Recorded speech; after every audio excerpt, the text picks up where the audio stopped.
City, and there was a UFO report from there. Trying to sift them out and put them in a book would be like sorting out a plate full of spaghetti. And if you succeeded, you would have a document the size of the New York City telephone directory. Most of the reports were explained. The Levelland, Texas sightings were written off as St. Elmo's fire. The military police at the White Sands Proving Ground saw the moon through broken clouds, and the crew of the Coast Guard ship Seabago were actually tracking several separate aircraft. The 1957 flap was as great as the previous record-breaking 1952 flap. During 1957, the Air Force received 1,178 UFO reports. Of these, only 20 were placed in the unknown list.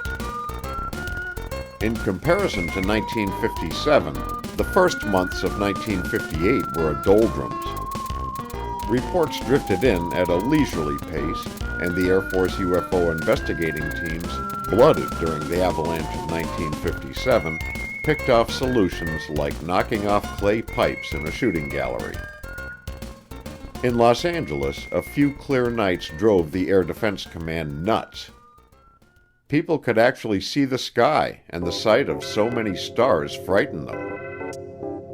Unusual atmospherics in Georgia made stars jump and radars go crazy, and a balloon hanging over Chicago at dusk cost the taxpayers another several $1,000s, but the pilots made their flight pay. A statement by Dr. Carl Jung, renowned Swiss psychologist, was widely publicized in July 1958. Dr. Jung was quoted as saying, in a letter to a U.S. saucer club, "UFOs are real." When Dr. Jung read what he was supposed to have written, the Alps rang with screams of "misquote." No one got excited until the early morning of September 29th. Shortly before dawn on that day, a confusing mess of reports began to pour into the Air Force. Some came from the Washington, D.C. area. People right in NICAP's backyard told of seeing a large, round, fiery object shoot across the sky from southeast to northwest. A few excited observers, all from the country northwest of Washington, had seen it land, and even as they telephoned in their reports, they could see it glowing behind a neighbor's barn. Other reports, also of a huge, round, fiery object, came in from such places as Pittsburgh, Somerset, and Bedford, all in Pennsylvania, and Hagerstown and Frederick in Maryland. To add to the confusion, people in Pennsylvania reported seeing 3 objects flying in formation. When the dust settled, Air Force investigators took the first step in the solution of any UFO report. They plotted the sightings on a map and collated the directions of flight, descriptions, and times of observation. It was obvious that the object had moved along a line between Washington, D.C. and Pittsburgh. It was traveling about 7,000 miles an hour, and everyone had obviously seen the same object. By the time it had passed into Pennsylvania, it had split into 3 objects. But the hooker was the reported landings northeast of Washington. Too many people had reported a glow on the ground to write this factor off, even though an investigator, dispatched to the scene shortly after dawn, had found nothing in the way of evidence. One possibility was that some unknown object had streaked across the sky, landed, and then took off again. Could be, but it wasn't. The next night, the case broke. The glow from the landing was a bright floodlight on a barn.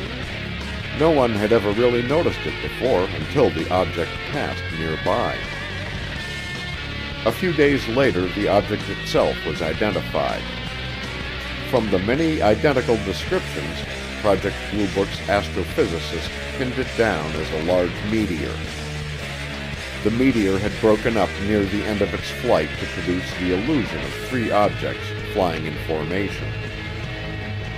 Of all the 590 UFO reports the Air Force received in 1958, probably the weirdest was solved before it was ever reported.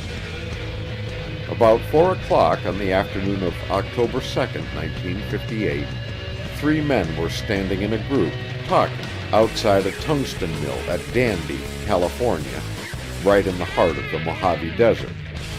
The men had been talking for about 5 minutes when one of them, who happened to be facing the northwest, stopped right in the middle of a sentence and pointed.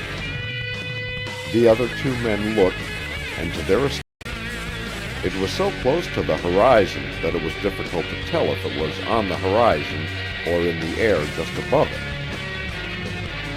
At first, the men ignored the light, but as it persisted, they became more interested. They'd all heard flying saucer stories, and they later admitted this possibility entered their minds. As they watched, they speculated.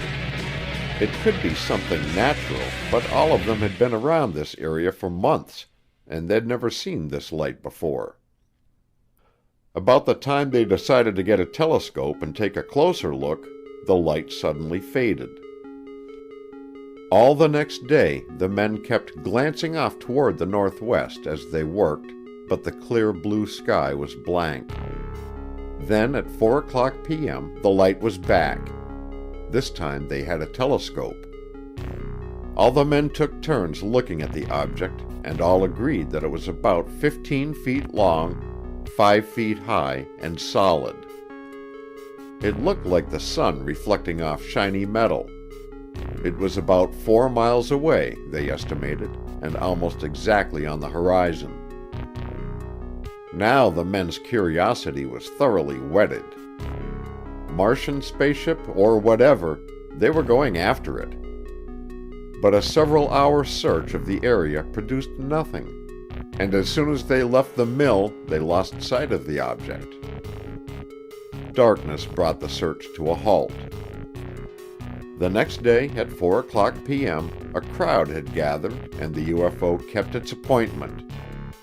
Again, the men studied the object and tension ran high. Someone had resurrected the stories of UFOs landing in the desert. At the time, they'd sounded absurd, but now, standing there looking at a UFO, it was different. A party of men were all ready to jeep out into the desert to make another search when one of them made a discovery. There were guy wires coming out of the UFO and running down into the trees. Other people looked, and then the solution hit like a fireball.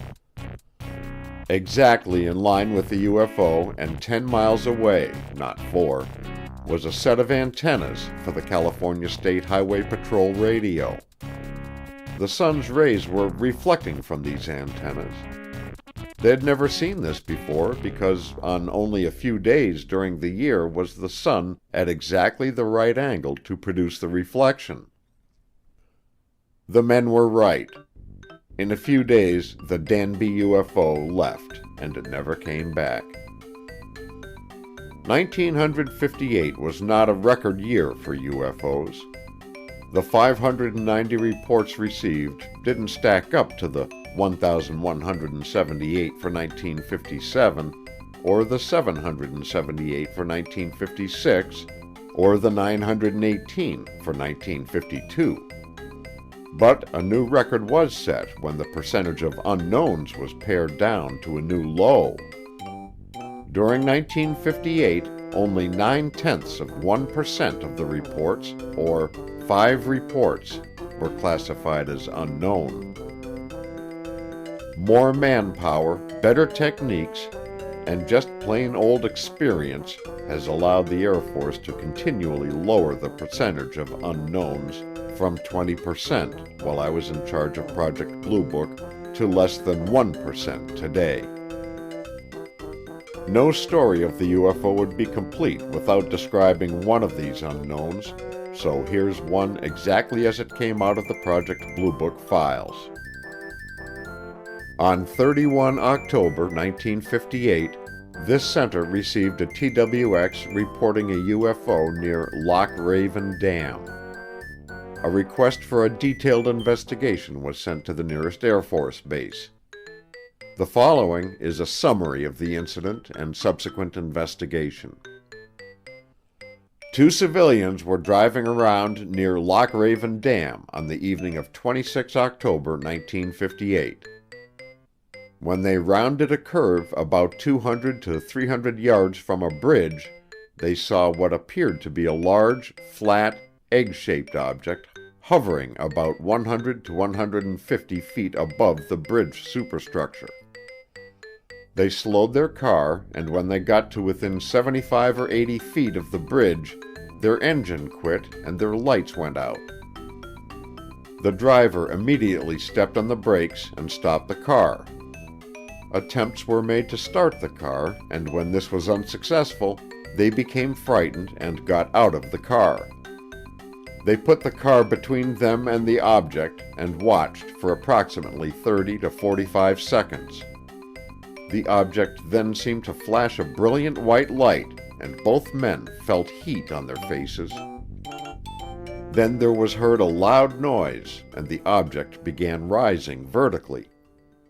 The object became very bright while rising, and its shape could not be seen as it rose. It disappeared in 5 to 10 seconds.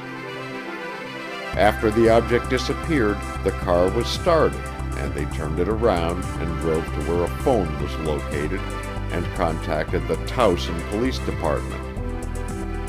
2 patrolmen were sent to meet them.